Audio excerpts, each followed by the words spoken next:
Roman Torres, the guy that scored the winning penalty kick in MLS Cup 2016, and the hero for Panama, scoring the dramatic 88th minute goal against Costa Rica on the final match day to qualify for Russia 2018, has been suspended by Major League Soccer for 10 games for testing positive for performance-enhancing drugs. He's not even allowed to play for the Sounders' USL affiliate, the Tacoma Defiance. As far as suspensions are concerned, this is a weird one. Okay, I know, at this point, steroids and getting suspended for steroids, it's as American as apple pie, but you don't often see it in soccer. You know, you usually see it in baseball or sprint events in track and field or football, power sports. Like, why would you need steroids for soccer? But interestingly enough, steroids have happened before in MLS. Teammates Jeff Park and John Conway were busted in 2008 for testing positive for ATD.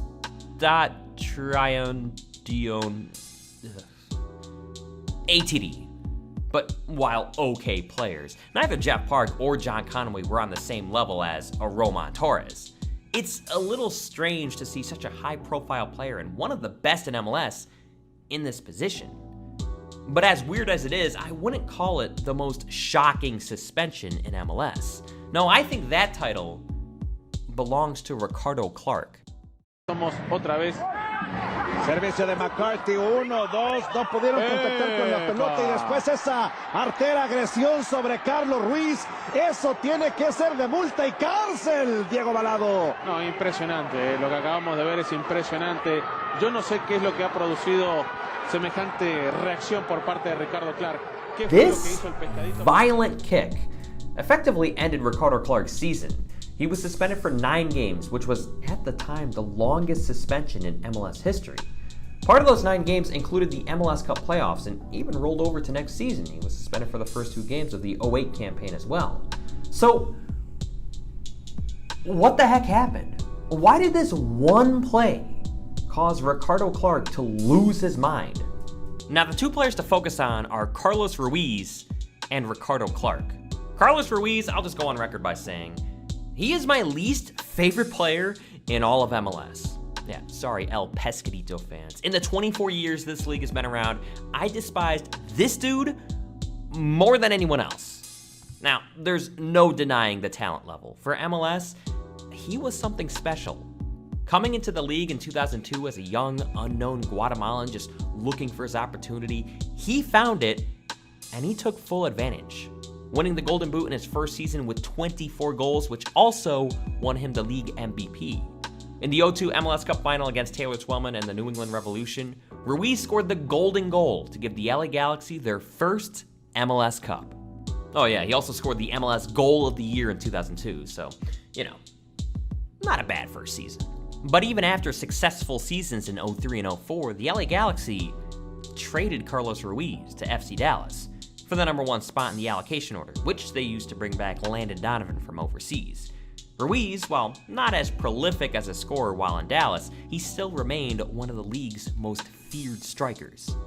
Okay, the guy was really, really good in MLS. I will recognize his accomplishments, but I still hated him. I hated Carlos Ruiz. I mean, for one thing, for my money, he is the worst flopper the league has ever seen. I swear, if he was in the box, if there was a defender within a 1.5 feet of him, he would just fall down. And the worst part is, the refs fell for it. They fell for it all the time. They would give him the penalties. I mean, just look at the play we're talking about. Ruiz holds his face when he very clearly gets kicked in the arm. But it wasn't just the flopping. Ruiz was also an extremely dirty player. He was the guy that would step on your foot, give you a little elbow while waiting for the corner, poke at you. His goal scoring was good, but his ability to get underneath the skin of the opposing team was legendary. He knew people hated him. He knew he was the villain, and he lived for that. Ricardo Clark, meanwhile, let's just say he wasn't as hated. He came into MLS just a year after Ruiz in 2003 with the Metro Stars. He started in 27 matches and was a nominee for MLS Rookie of the Year. he had started his MLS career promisingly, and he had even garnered some attention overseas. Now, not many would call him a dirty player. I mean, he was a hard-nosed defensive midfielder who wouldn't let you get by, but dirty? No, I don't think people would go that far. 2006 was maybe his best season. In his first year in Houston, Ricardo Clark was named to the MLS Best 11. But in the playoffs, because of yellow card accumulation, he was suspended for MLS Cup 2006. Now, the Dynamo won in PK, so yes, Rico was technically an MLS champion. But, oh, come on, that's gotta suck. Like, when you're not on the field when your team wins, it's just not as sweet. So he's entering his prime, and everyone sees the potential. 2007 was supposed to be his year, and it kind of was in the beginning. He was named to the US roster for the 07 Gold Cup, he made the All-Star team, and then the Dynamo played FC Dallas on September 30th. So admittedly, nowadays, the Texas Derby, it's a little lackluster compared to other rivalries in MLS. And I think that's just because it's been a while since both of these teams were elite at the same time. But make no mistake about it, in the beginning, this rivalry was as intense as it gets. It was almost expected to see at least 5 or 6 yellow cards in a match, and probably a few reds as well.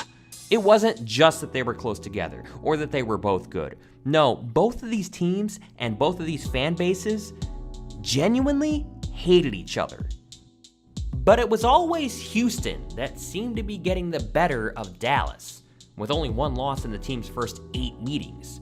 Both Ruiz and Clark seemed to show up for this matchup, with both scoring a goal in the first ever meeting, a 4-3 thriller in favor of the Dynamo in Houston.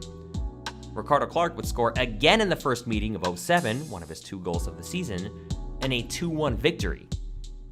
Then came September 30th. This was a huge match for playoff positioning for both teams.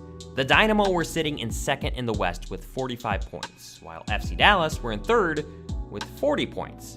Houston was trying to catch up to Chivas USA, who had 48 points. And Chivas, while probably too far ahead for Dallas, Dallas could absolutely catch Houston.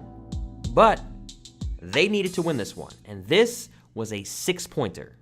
And then the Dynamo went into Pizza Hut Park and completely dominated. After Stuart Holden gave the Dynamo a 3-0 lead in the 84th, it was basically over, except for the drama. All throughout the match, Carlos Ruiz was doing what he did best. He kept annoying, he kept antagonizing Ricardo Clark, and what happens is kind of hard to see, but in this play, it's actually Carlos Ruiz who initially knees Ricardo Clark in the back. And maybe it was just the summer heat in Dallas, but Rico had enough. Years later, an article was written by Darryl Lavelle on this play, link in the description, and I think this quote by Dynamo teammate Brian Ching sums it up perfectly. I'll put it this way. A lot of players in this league probably smiled at that video when they saw it. Yeah, they smiled when they saw Ruiz get kicked on the ground. That's how much people hated this guy. But happy players or not, this kick cost Ricardo Clark a whole lot. I mean, for one thing, he missed out on his 2nd straight MLS Cup because of suspension. And also during this time, he was being heavily scouted by European teams, and most people thought he would be gone in the offseason. But this one event scared off a lot of teams. Now, he eventually did make it to Europe, to Frankfurt, Germany, but not until years later in 2010.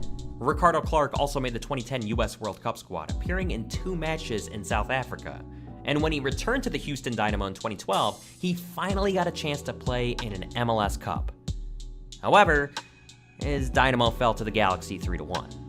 He's gone on to have a really solid career, and I believe he's redeemed himself. I mean, he's still playing today at age 36 with the Columbus Crew.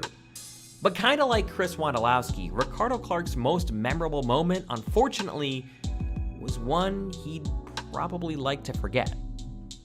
A few years later, in 2013, the two exchanged jerseys while Ruiz was with DC United, and it seems as though they have both reconciled. It was closure. Now, let's be honest. I mean, I don't condone anything that Ricardo Clark did, but it could have been a lot worse, right? Like, he did only kick Carlos Ruiz in the shoulder. Could you imagine if he would have kicked him in the head? I don't think people would be celebrating or laughing about this play years later. And I don't think Ricardo Clark would have been suspended for 9 games. I'm pretty sure he would have been kicked out of the league. As bad of a moment as this is, it's still a moment that helped define the Texas Derby and also helped define the careers of both Carlos Ruiz and Ricardo Clark.